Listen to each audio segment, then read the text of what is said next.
Stāsti, un jo īpaši tie, kas rodam meža valstībā un ir cieši, jo cieši ar to saistīti, absolūti nelīdzinās vienas molekulas atomiem, kas precīzi aprakstām un aptverami.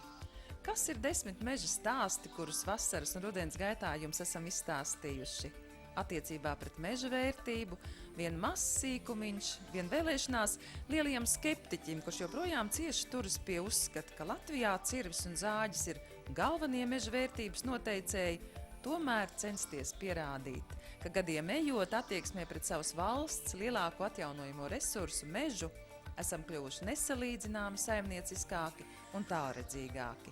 Lai tam apliecinājums ir arī mūsu cikla Latvijas meža stāsta pēdējais 10. raidījums. Mēs turpinām iepriekš aizsākto tēmu par koksnes vērtību un plašo pielietojumu mūsu dzīves telpā.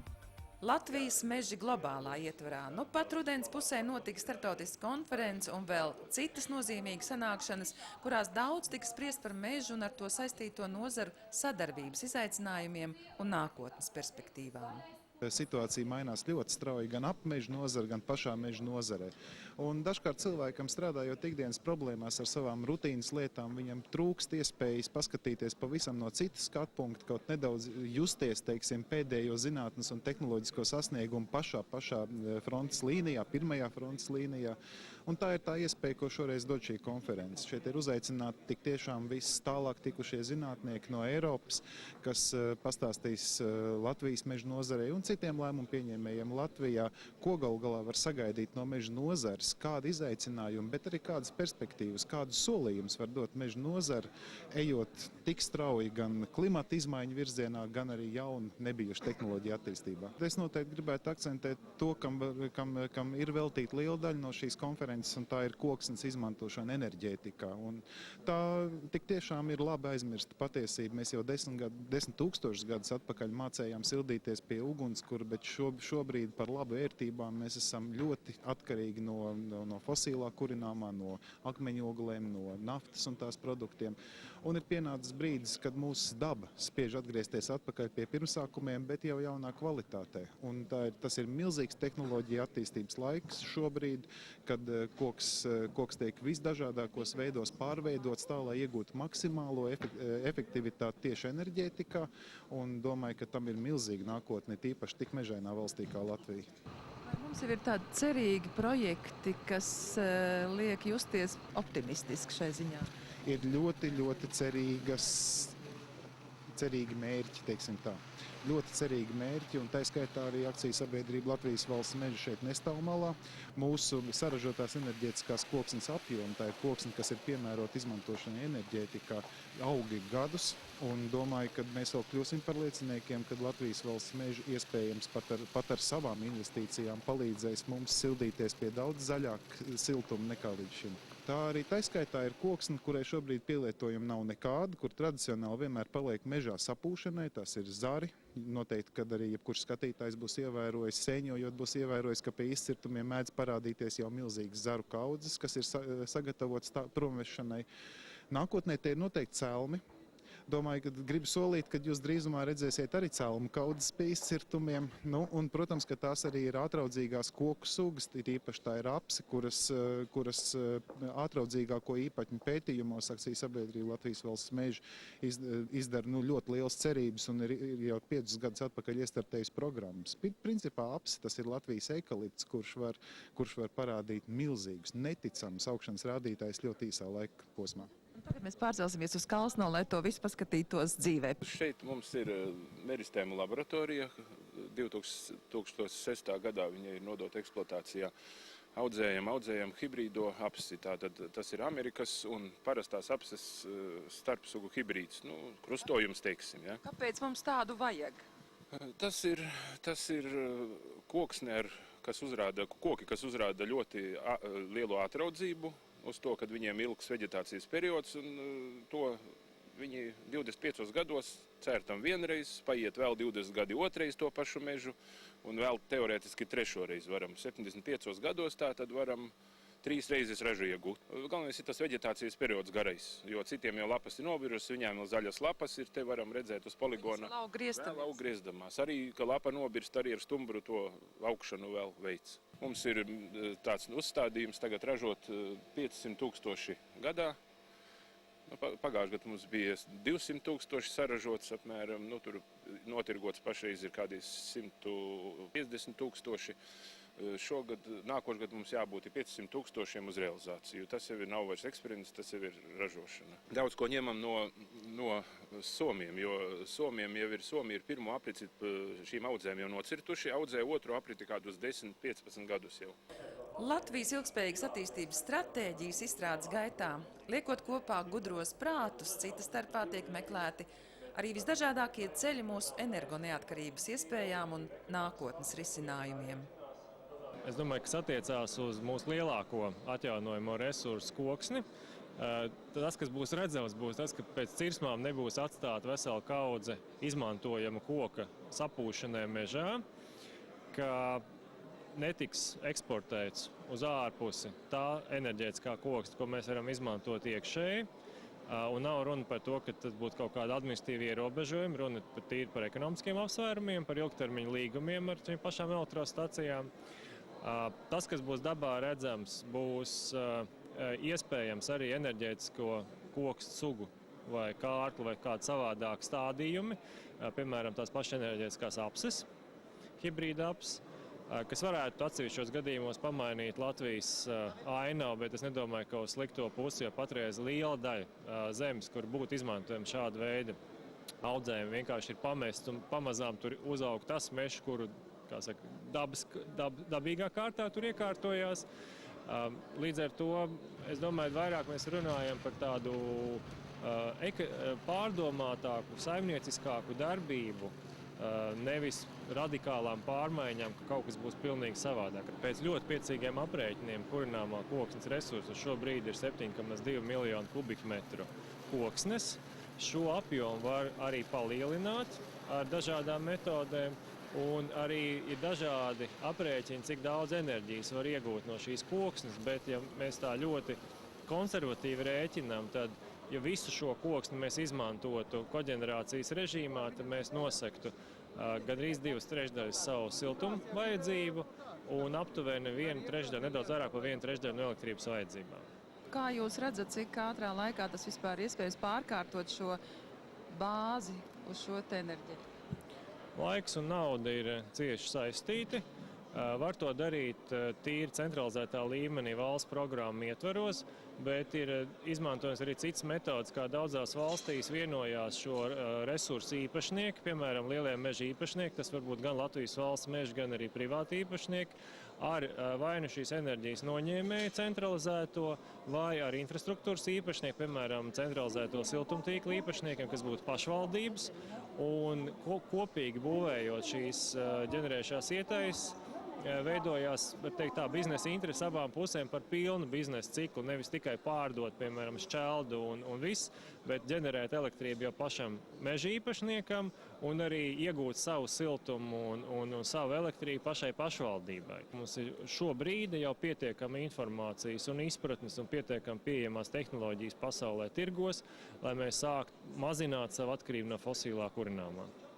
Tā ir nākotnes stratēģija, par kuru daudz tika runāts arī notikušajā plaši pārstāvētajā Nacionālajā fórumā Atspēriens 2030. Bet raidījumu turpināsim, stāstot par tiem atspērieniem, kas mums jau ir izdevušies.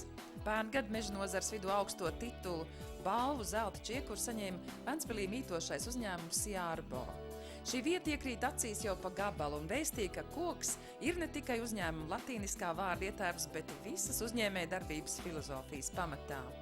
Jānis Vašuks, uzņēmuma Arbo valdes priekšsēdētājs, veiksmīgs un talantīgs uzņēmējs, kas izrādās savu pirmo veiksmes logu pavisam tiešā nozīmē atvēra jau tālajos kolhozu laikos.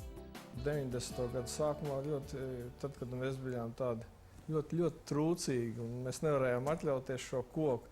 Vēl ražojām šos padomju produktus, futerlogus un tā, bet arvien vairāk sākām likt šos modernos plastmasas logus, jo koku logus īstenībā tad vēl neražoja neviens tā modernām tehnoloģijām, mūsdienīgām tehnoloģijām.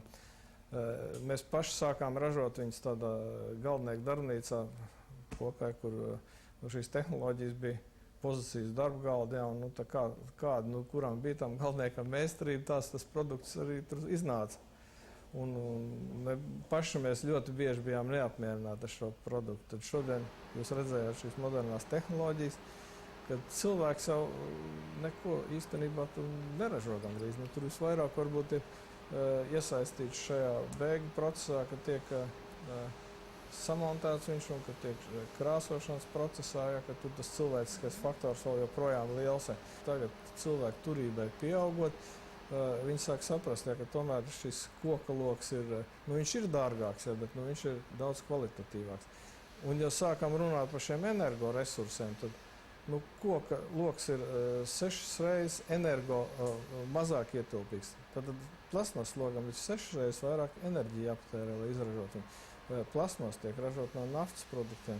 Tad tas visi naftas produktiem kļūstot dārgākiem, šis koku produkts kļūst jau līdzvērtīgs.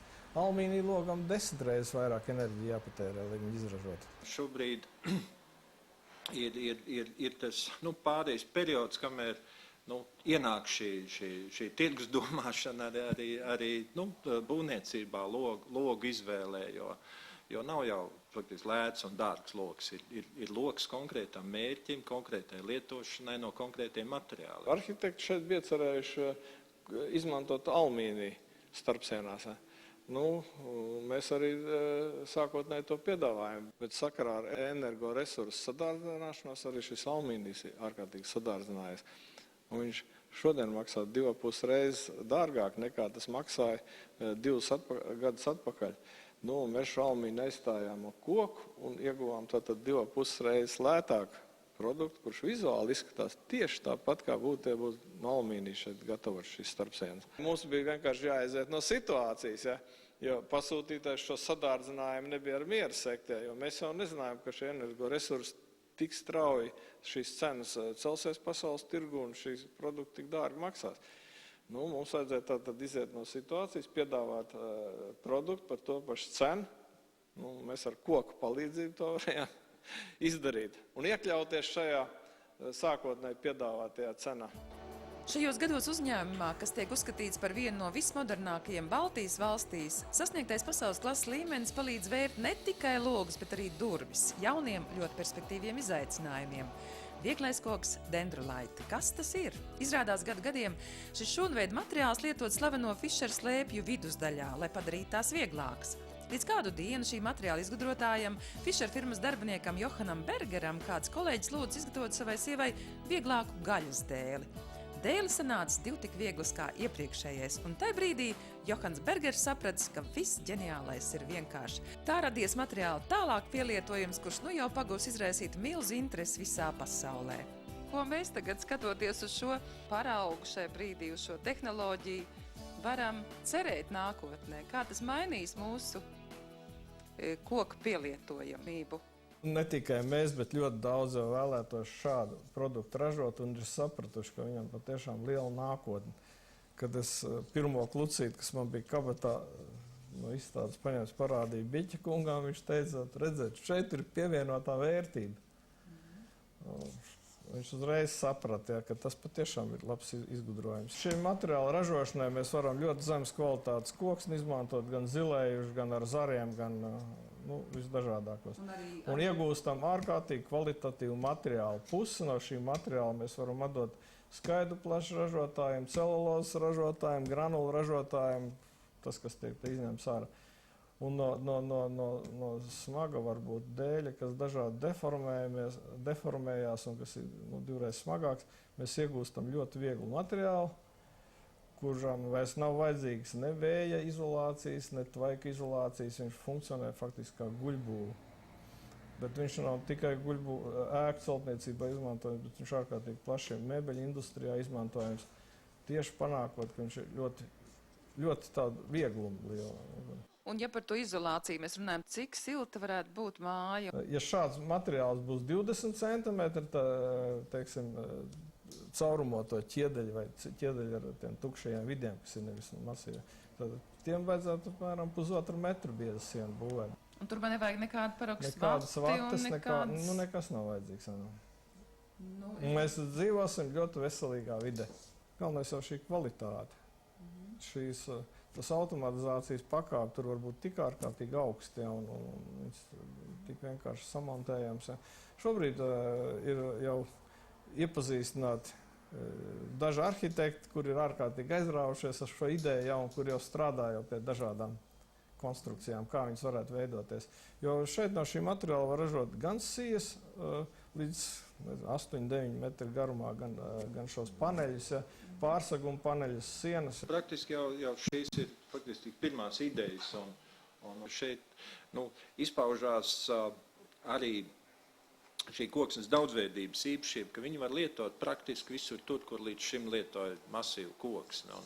Un ja mums no mēbelēm vienu brīdi masīvā koksne bija izgājusi ārā, viņi bija izspieduši tie tehnoloģiskie materiāli, kuriem bija lielāka izmēra un mazāk formas deformācijas, tad šobrīd šī attīstības spirālē masīvā koksne atgriežas atpakaļ, jo šis ir arī savā veidā plāķa materiāls, bet tā ir masīva koksne.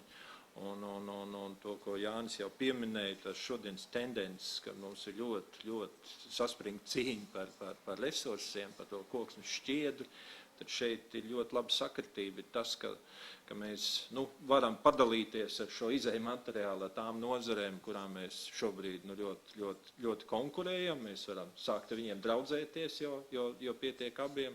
Mēs varam līmēt šeit tāpat dabīgi koku virsū, bet plānāk, vai tas ir ozols vai sarkankoks. Mēs varam līmēt, lobīt, finieru vairākas kārtas, viņi varam finierēt. Mēs varam jebko līmēt vai... Tā ir izdoma, bet katrā ziņā šis pamatmateriāls, kas ir stabils, kas ir... Viela, no kuras mēs varam veidot jebko. Pieņemt visu lēmumu, un es ceru, ka nākamā gada beigās mēs sāksim ražot šo produktu, un viņš būs tirgū pieejams. Šīs apjoms, ko mēs ražosim, ir ļoti liels, un vainīga firma ir veikusi milzīgu marketinga pasākums, un es domāju, ka viņa pieprasījums būs ļoti visā plašajā pasaulē. Arī viņi to redz, ka mums ir šie vārti uz pasauli caur osti, jo šo materiālu gaida gan Saudarābijā, gan Izrēlā, gan Japānā, gan Ķīnā. Ja. Visi šie cilvēki apmeklē šīs izstādes, interesi ir milzīga. Bet patiešām mēs varbūt esam tā laimes krekliņā dzimuši, ka mums uzticās jau, un ka mēs drīkstam pirmie sākt ražot. Ja. Ne pirmie, mēs būsim vieni no 5, kas sāks ražot. Bet šeit Baltijā? Baltijā vienīgie. Prieks, ka mums ir uzņēmēji, kas apveltīti ar nākotnes izjūtu un spēju radoši domāt, ieraudzīt aizvien jaunas pārsteidzošas iespējas, kuras dod kokam tādu pievienoto vērtību, kas raisa interesi ne tikai pašu mājās, bet pasaulē. Pavisam nesen savu pirmo starptautisko atzinību un gandarījumu par salīdzinoši ļoti īsā laikā paveikto saņēma meistardarbnīca Anna Barons, jaunais un radošais kolektīvs. Mēs saņēmāmies, nenobijāmies. Un savas mēbeles, savu pat radīto kolekciju aizvedām uz Itāliju, uz Veronu, uz tādu starptautisku izstādi, kas ir faktiski otra lielākā izstāde Itālijā pēc Milānas. Gandarījuma sajūta ir liela, jo apmeklētāji nāca klāt un nāca klāt daudz ražotāju un slavēja kvalitāti un neticēja, ka tas ir roku darbs un ka šie augstvērtīgie materiāli un dizains, ka tas viss nāk no Latvijas un ka izrādās Latvijā kaut ko var. Ļoti svarīgs pat jau ir kļūst dizains jebkurā jomā, jebkurā priekšmetā, vai tas ir iepakojums, vai tā ir mēbeles, kuras mēs sēžam, vai tas ir apģērbs vai aksesuāri. Dizains parādās pat jau jebkurā jomā. Tika pieaicināts dizainers Mareks Birznieks, kur uzdevums bija radīt mēbeles. Ir radīta dzīvojamā telpa, ēdamā zona, guļamistaba un vēl atsevišķi tāds, varētu saukt par universālām mēbelēm, kuras jebkurā no šīm istabām var brīvi kombinēt. Tad, kad viņš bija izdarījis savu darbu, tad tika klāt aicināti nākamie mākslinieki. tekstilmākslinieki, kas parūpējās par piemērotu gultsveļu šīm mēbelēm, par gultas pārklājiem, aizskariem, naktsveļu, keramiķi, kas attiecīgi augļu trauks, vāzes un pa tādiem aksesuāriem parūpējās.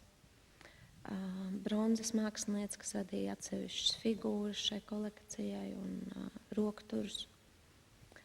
Un tā mēs radījām šo pilno dzīves telpas kolekciju un aizvedām viņu, atrādījām pārējai pasaulē. Vai nav jāpārliecina arī galdnieki, kuri pieraduši tomēr tradicionāli skatīties uz lietām, ja jūs esat jauna komanda un tur ir vieglāk? Principā mēs esam jauna komanda. Vidējais vecums, laikam, mums ir visiem strādājušiem kādi 30 gadi. Tā kā, skola ir aiz muguras, kaut kāda pieredze, bet galvā arī nav vēl iesīkstējuši tāds domāšana. Gribās kaut ko tādu. Jā, stereotipi. Un par cik mūsu galvniecība, Anna Barons ir balstīta uz amatniecību. Jā. Tas nozīmē, ka amatniekam pirmām kārtām ir daudz jādomā, lai iziet to, lai tehnoloģiski atrisinātu dažādas tādas lietas. Jā, un tā kā, bija interesanti tas viss. Ar ko mēs atšķiramies no citiem, jā, tas ir tas, ka mēs pirmām kārtām liekam uzsvaru uz cilvēku. Jau ceļot šo ražotni tika domāts, lai cilvēks šeit labi varētu justies, lai viņam būtu labs apstākļi. Līdz ar to, ja cilvēks labi jutīsies, tad no viņa arī atdeva būs laba. Kādi apstākļi ir galdniekam vajadzīgi, lai viņš labi justos vienam kārtīgam galdnieku meistaram? Galdniekam meistaram vajadzīgi pirmkārt ir telpas un ražošanas iekārtas. Tātad mums nav, pat cik mēs esam uz amatniecības principu veidots uzņēmums, mums nav ražošanas līnijas, bet mums ir elementāri kvalitīva darba galva. Protams, ka vecākiem jau viss bērni ir mīļi, bet ja par jūsu kolekciju un par jūsu mēbelēm? Ir vairākas ļoti mīļas mēbeles. Viena no mīļākajām favorītu mēbelēm manām ir šis zvilnis, uz kā jūs sēžat, tā dienas gulta, kas man personīgi ļoti patīk. Tas ir Vidzemē Pededzes upē izvilktais melnozols, kur mēs tagad esam veikuši sūtījuši materiālus prom uz Igauniju, uz tur tādu universitātes laboratoriju. Viņi ir noteikuši koku vecumu, un šim kokam ir 950 gadi. Viņš ir audzis aptuveni 250 gadus un 700 gadus pavadījis ūdenī un iegūst to toni, kas viņam ir. Un, lai izceltu šo unikālo materiālu, jo viņu, cik tu pats izvelc, tik viņš tev ir. Viņš ir tāds, tā kā pēļu zvejošana tā ir. Es domāju, ka koks tāpat kā jebkurš cits materiāls ir tāda neizsmeļama krātuve. Jautājums ir, cik cilvēks ir izsmeļams vai neizsmeļams. Un jāmācās, ir jātur acis vaļā un jāskatās gan, ko citi dara, un smelties idejas no tā visu, un padomāt, ko pats varbūt var pielikt klāt, un vienkārši ir jāmācās. Svarīgākais un būtiskākais tagad to visu ir noturēt un vēl attīstīt. Jo, kā jau es minēju, mēs nevaram konkurēt ar dažādām lielvalstīm, kur savukārt ir fantastiski attīstīta rūpniecība. Tas nozīmē, ka mēs faktiski varam, un mums ir jārada lietas ar augsto pievienoto vērtību. Un kvalitatīviem materiāliem, dizainu, roku darbu. Un pie tā būtu Latvijas uzņēmējiem jāstrādā un jādomā, kur un kā gudrākas var izmantot materiālu, varbūt ar kuru citu uzņēmumu mēs varam sadarboties, lai tādu un tādu rezultātu panāktu. Kvalitāte ir tas, ar ko mēs varam atšķirties. Tad to pārliecību mēs guvām izstādē, ka tiešām tika virināts turtiņas un atvilknes, un itāļi bija pārsteigti par to, ka mēs izmantojam atvilknēs arī dabīgo našvenieru, un ka tas nav lamināts. Tā bija faktiski viena no tādām lielākajām atziņām, ko mēs guvām pēc izstādes, kvalitāti novērtēja. Es domāju, ka mums ir visas iespējas. Svarīgi ir, ka katrs cilvēks, šī gadījumā pat ne tikai par uzņēmēju runājot, bet katram cilvēkam tomēr dzīvē sev jāuzstāda kaut kādi mērķi. Un tad pie tā arī ir jāturās. Un ja nav mērķu, tad tad tu nezini pat, pa kur ceļu īsti iet. Un šī gadījumā tas attiecas gan uz katru individu atsevišķu, gan uz uzņēmēju. Ir jāuzstāda mērķi, ir jābūt vīzijai. Tas svarīgākais uzņēmumu vadītājiem, ka ir jātic. Jo viena diena var būt sliktāk, otra diena vēl var būt sliktāk. Un, ja tu pats sev neticēsi, tad neviens tā neticēs. Un tad būs grūti sev apliecināt un pierādīt. Mums ir visas iespējas sev apliecināt un pierādīt, jo mums taču meža nozarē pieder tik senas un pamatīgas tradīcijas. Bet pats galvenais mums pieder mežiem bagātā zeme Latvija. Un šīs cerīgās nots tad, lai liekam arī punktu mūsu 10 meža stāstiem. Paldies, ka skatījāties! Visu labu!